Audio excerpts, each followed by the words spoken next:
Okay, Uncle Melvin. I remember the last time you were telling me about the hoghead cheese story. How your mom was making hoghead cheese and she let the people taste some. You remember that story? You remember that hoghead cheese story? Oh, tell it to me again.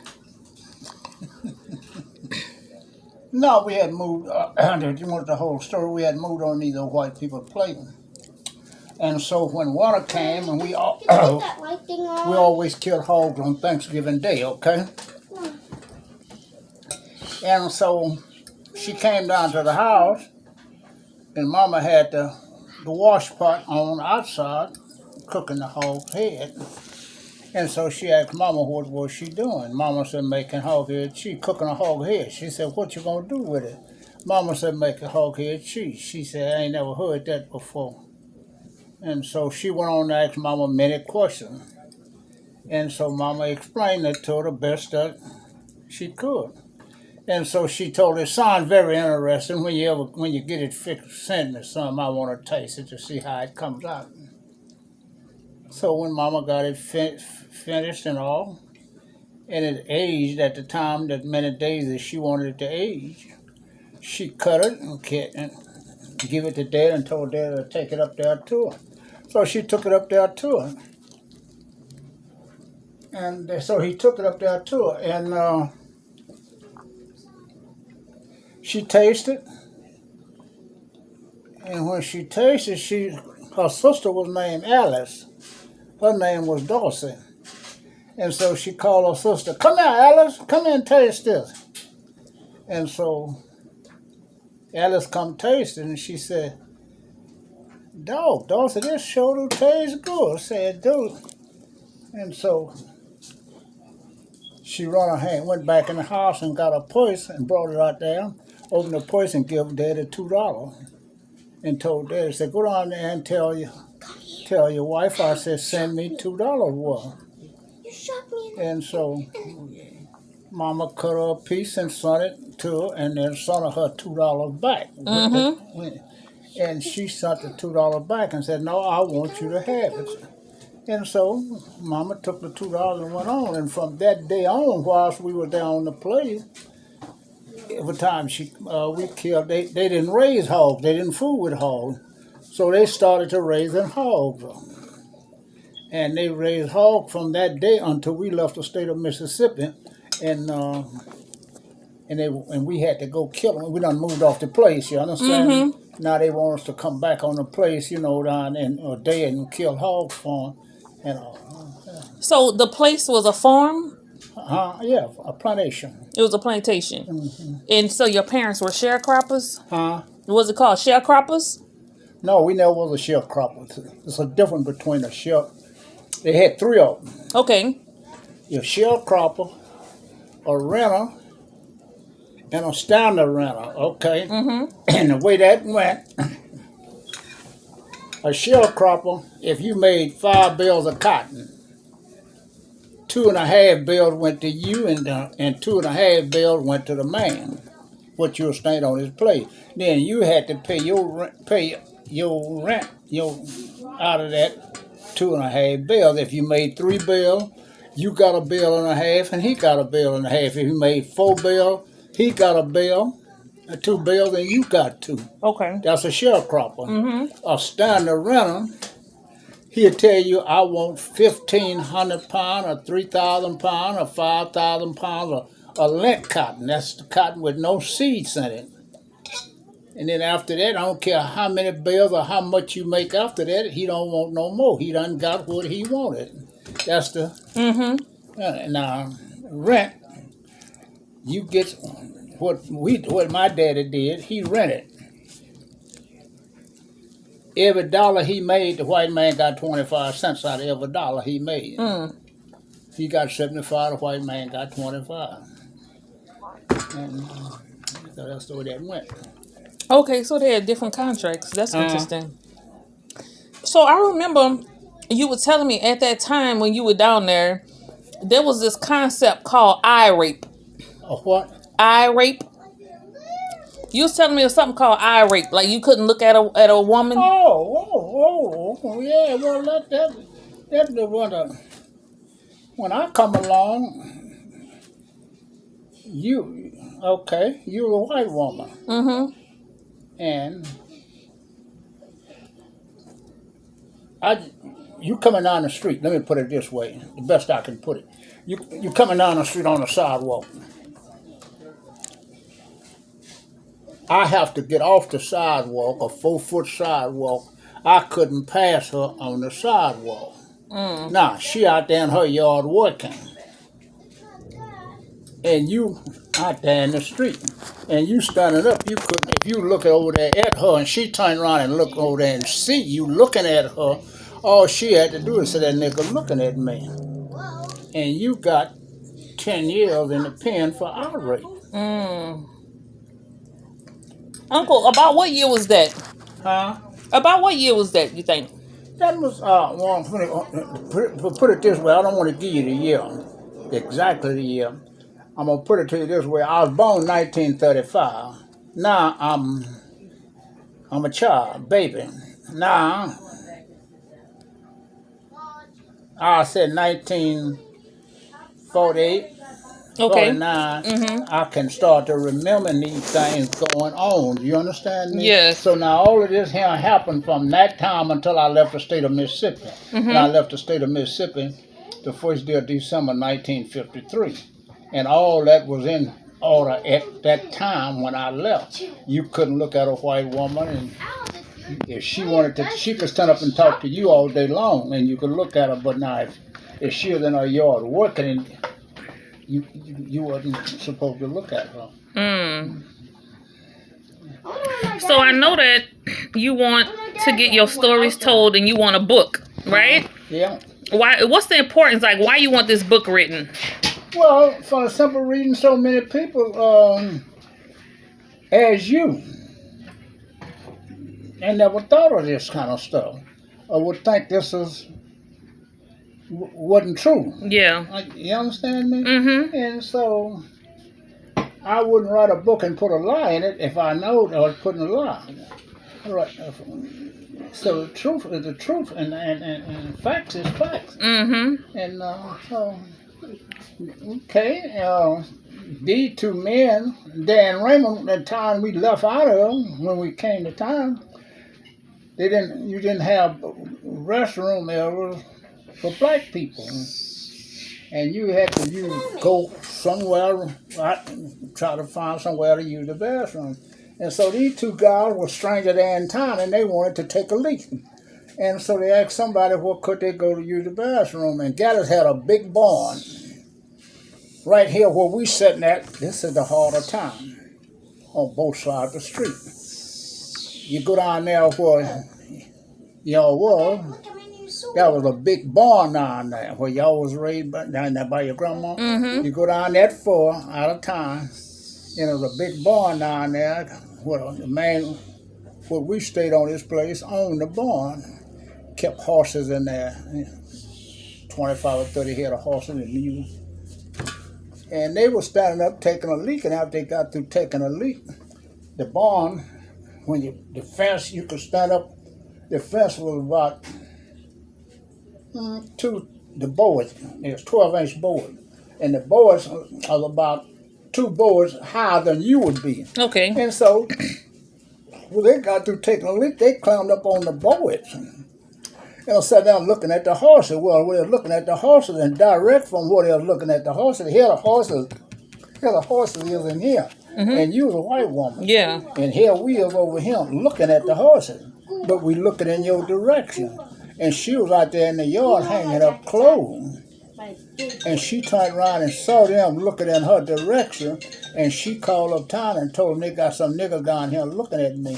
They come down there and got each one of them got 10 years of Irish. Ain't that something? No.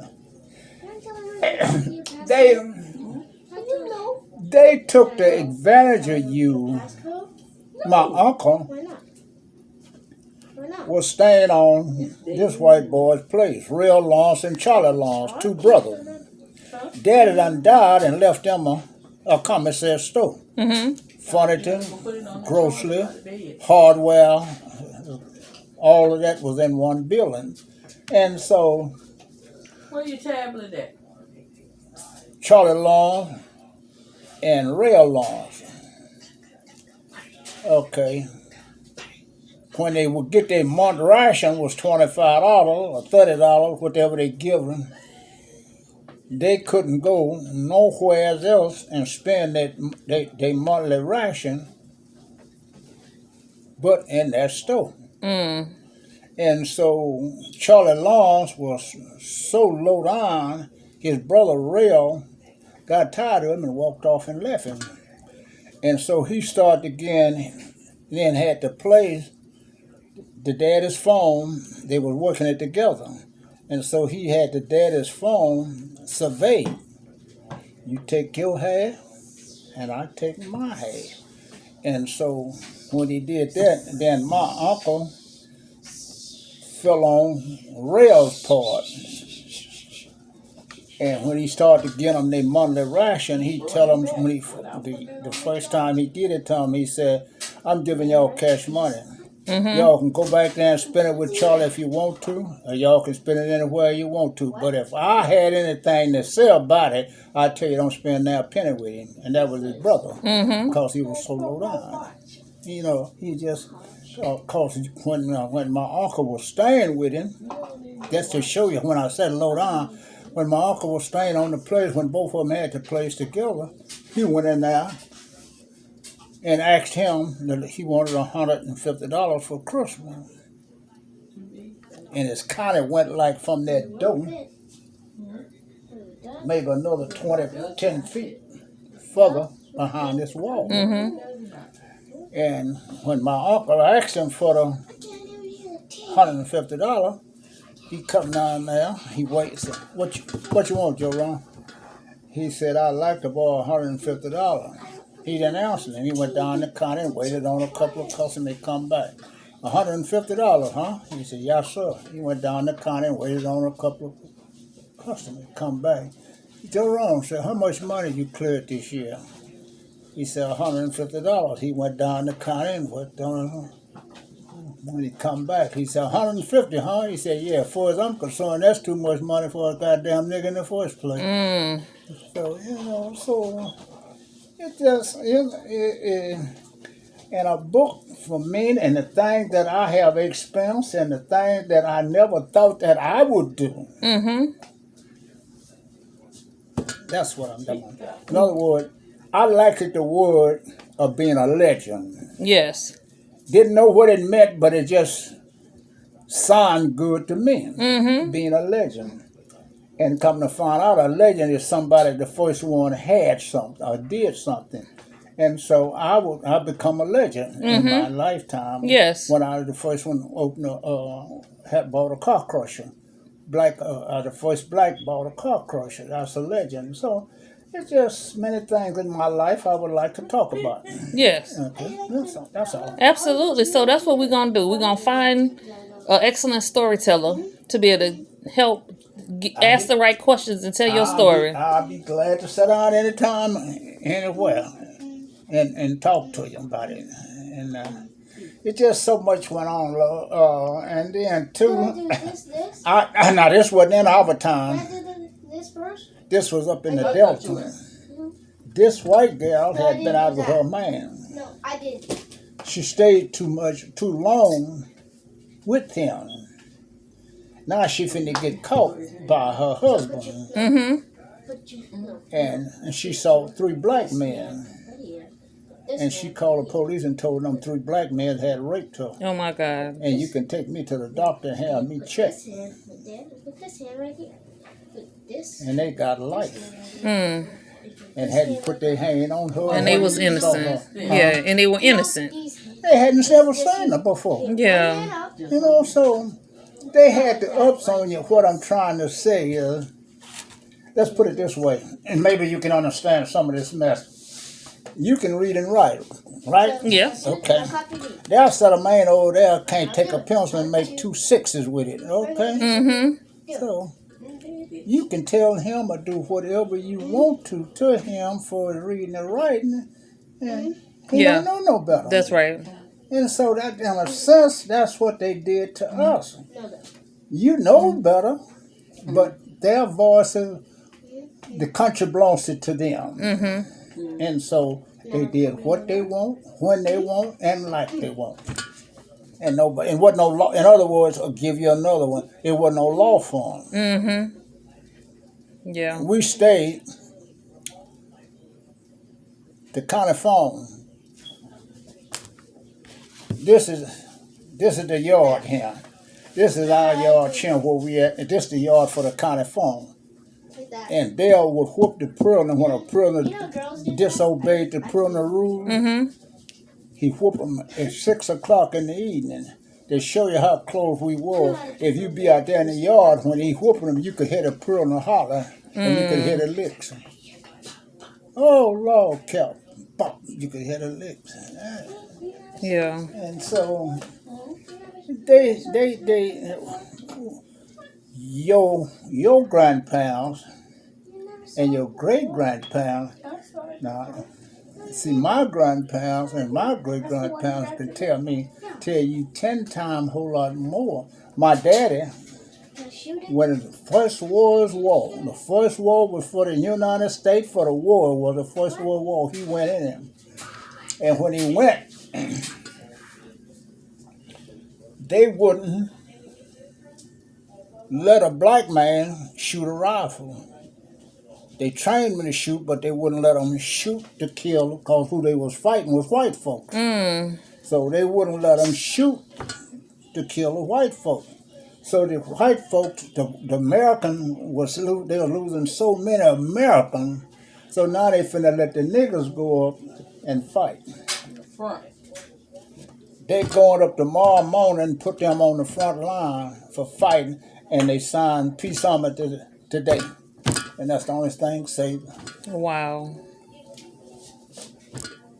Ain't that something? And now, So, Uncle, here, tell the people your name. I didn't even introduce you right at the beginning. huh? Introduce yourself. I have to call him Tell them your name. Melvin Funchess. And I have to call him Papa. That's right. And so, and Daddy said when they come back, when the war was over with, Mm-hmm. they come back home. They go in a store, small town, little country town. You ain't got but what, 2 stores in town, maybe 2 grocery stores, 1 clothing store, hardware, something like that. So everybody just about knowed everybody. And you go in the army and come back, you go in one of them stores. They wouldn't even speak to you. Only thing they ask you, back home, huh? Mm-hmm. Yeah, did you get a chance to go with them French women while she was over there? Yeah, man, I did this and I did that. Tomorrow morning, you be hanging on a tree. Oh, wow. At night, they'll come get you and hang you. Now, you did that. They did that to save the United States. Mm-hmm. Now, here they are thousands of miles out of the United States, and here these peckerwoods was hanging you about something that you did thousands of miles out of the United States. Wow. Yeah. Daddy said they asked him when he come back, Morris, you back home, huh? Yeah. Did you get a chance to go with them French women? I didn't go there for that. I went to fight. Mm. They didn't want to talk to him. Right. He had a little bit too much sense for him. They didn't want to talk to him. They're looking for somebody to hang. And then, too, you go and talk about that. Now, he could come to you. When I say you, I'm talking about me, Ella Main, black. He could come to me, you my wife. He could come to me and talk to me all day long about you. Boy, you sure got a good-looking wife. Huh? All of the sex things he wanted to say to me about you, he can say them, and ain't nothing I can do about it. But now I can't tell him, you got a nice-looking wife. I just that, say, you got a nice-looking wife. I was a dead man just for saying that. Yeah. Mm. So, it just... How does he look now? And my hat is off. He dead and gone, but my hat's off to President Kennedy. When he got to be president, and he got on television, and these are the words he said. He said, you plantations owner across the United States. He didn't say Mississippi, Louisiana. He said across the United States. You plantation owners, y'all gonna have to get a black people. You're gonna have to get the people on your places. 4 things. You're gonna have to give them electricity. gas, running water, and inside bathroom. And I don't know how it is in Florida, but I can take you tomorrow morning and ride you. There she'll sit right there and tell you the same thing. You stop in Kentwood, they ain't got now store in Kentwood open. You stop in Old Cycle, they ain't got now store in Old Cycle. All the little small country town. Mm-hmm. When he said that, the black people left the country and went to the city. Okay. They didn't have nobody to trade with. Yeah. So the towns just went down to wreck. Just the town I come from, you count. Jigna Johnson, a grocery store. W.P. Taylor was a grocery store. Dan Tell was a grocery store. Jeanette was a grocery store. And Laura Brent was a grocery store. And Charlie Long was a grocery store, combination groceries, furniture, and hardware. Mm. And you go there today, their she'll tell you the same thing. It ain't a store in town closed. I mean open. Open. Wow. Ain't nothing in town open but the bank. The bank and the post office, the only two buildings in town open. Mm. Ain't that something? Had a dealership closed, everything in there. Wasn't no black people there to keep run it it. going. Mm-hmm. You don't need the niggas. And then when the president said that, then all the black people left town. What happened? The town failed. Now you see where you needed the niggas at. You understand Yeah. what I'm saying? And so it just, you come along, and let me put it to you this way, from my standpoint. And I'm not asking a question. I'm just saying. However you come along, and how easy it was or how hard it was, you come along, and let me get it the way I see it. You come along riding in a Rolls Royce compared to where I come along. I come along riding in a Rolls Royce compared to where my daddy come along. Mm-hmm. And my daddy come along riding in a wagon compared to where his daddy come along. Gotcha. Mm-hmm. Just my grandfather, my mama's daddy, was working for the Peckerwood, and he was working by what they call for wages, $9 a month and one meal. Plenty of money at that time. Mm. This was for my mama was born and anybody. And so he said he said the last thing he did for his day's work in the wintertime, they had a special room there in the house. He cut the wood, the kindling and all, and put in the room for him, the white man, to start the fire for the house the next morning. Mm-hmm. He said he went in there one evening, the kids doing his work, and this old white girl, his daughter, was standing in the middle of the floor, buck naked. And so she told him, said, "Come on and have me." He said, "You know, he's a man, you know." And she was a woman, so he jumped to her. Mm-hmm. And said, now every evening when he go in and do his evening chores, she's standing in the floor waiting on him to have sex with him. And Mama didn't say, he said how many times he had or how long he had been having sex with her. Said, but he told her after so long, said, you got to stop this, you got to slow this down. Said, for what? He said, I got a wife at home and I got to do my homework at home. Ain't nobody studying about what you got to do at home. You gonna take care of me. And if you don't take care of me, I'm gonna tell my daddy. You asked me. That's all she had to do. Just say he asked me. And so he told her, I don't care what. He said he thought when he told her this, many times he had been with her, so he told her, I don't care what you tell your daddy. He just thought she was just saying that to try to make him do. That wench went in there and told her daddy. So he went on home. 9 o'clock that night, knocked on the door. He opened the door and said, come on out of there. 25 of them. They didn't want to shoot him or none of that. They wanted to beat him. They didn't want to beat him to death and make him suffer. And said one in the bunch was known to be mean and hateful towards colored people. And he had beards hanging way down here. He said after he done beat him to the point where he had no more feeling, said, this mean, hateful one told him, said, don't hit that damn nigga no more. Said he ain't did a damn thing. Just kept walking, walking, walking. Didn't I tell you don't hit him no more? So he come out with his pistol. I said, don't hit that damn nigga no more. Let him go. And so that's the only thing saved his life. Wow. So, you know, we have been roughed around and shook around by them, and a lot of them today still want our black women, and they got a lot of our black women that's falling on their side, and I can understand it for one reason. They makes more money than we do. But I do know this much. When one get a black woman, she gonna have to walk a chalk line at not today, indefinite, long as she got him, because in other words, he nervous. You follow what I'm saying? Mm-hmm. And he gonna treat her nice, but he gonna be rough on her. You know, he ain't gonna allow no break. Right. And so I tell you the truth, Lois, I give you another, give you another. See Joe right there? Mm-hmm. You white. Joe black. You got a child the same age Joe. They see one another every day and they play every day.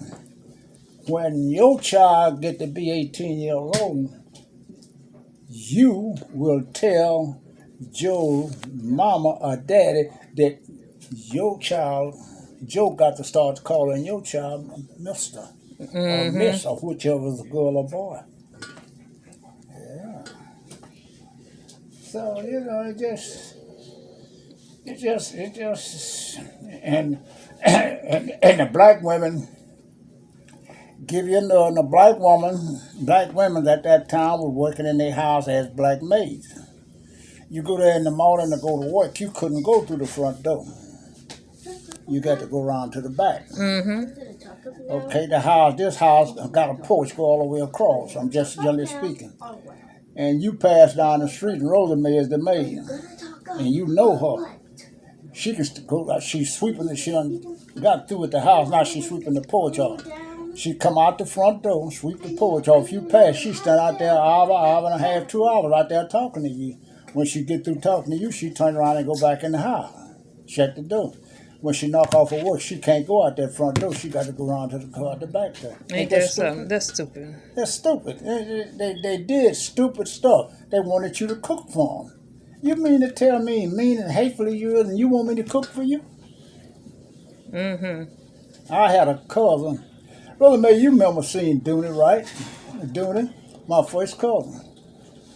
They run an ad in the paper right here in Kenner.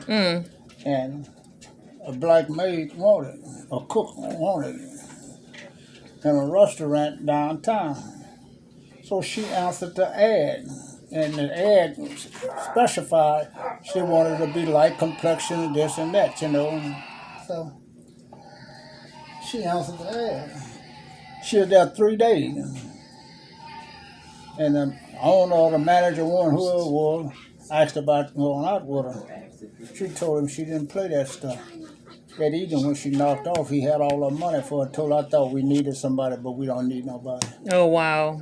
That's why they put the complexion on there. They wanted her to look a certain way and everything to get hired. They wanted everything to go their way. The country belongs to them, and they took advantage of it. And they just did what they want, like they want, and wasn't nobody there to stop them. Mm-hmm. So we're going to wrap this video up at 30 minutes right here. And we're going to find somebody the author to write these stories, to pull these stories out and put them in a place forever. And for us talking now, you see that one out of health over there?